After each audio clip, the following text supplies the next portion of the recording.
வேலூர் மாவட்டம் குடியாத்தம் அருகே கடந்த 2 நாட்களுக்கு முன்பு நடைபெற்ற நிகழ்ச்சியில் பாஜகவைச் சேர்ந்த இரு தரப்பினர் மோதிக்கொண்ட நிலையில் அது தொடர்பான வீடியோ காட்சிகள் தற்போது வெளியாகியுள்ளன.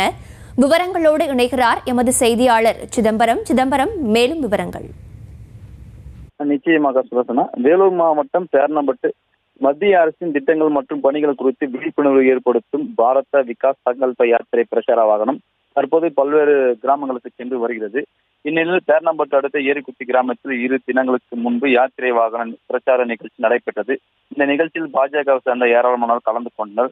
அப்பொழுது பேரணப்பட்டு ஒன்றிய தலைவராக உள்ள வனஜா என்பவர் தாமதமாக வந்து தான் வருவதற்குள் எப்படி நிகழ்ச்சியை தொடங்கலாம் என பாஜக நிர்வாகிகளிடம் வாக்குவாதத்தில் ஈடுபட்டார். அப்பொழுது இரு தரப்பினரிடையே வாக்குவாதம் முற்றிய நிலையில் கைகலப்பாக மாறி ஒருவரை தாக்கிக் கொண்டனர். இதனை அடுத்து அங்கிருந்த இரு தரப்பினரையும் சமாதானப்படுத்தி பேசி அனுப்பி வைத்தனர். செய்திகளை உடனுக்குடனும் துல்லியமாகவும் தெரிந்து கொள்ள சப்ஸ்கிரைப் பண்ணுங்க.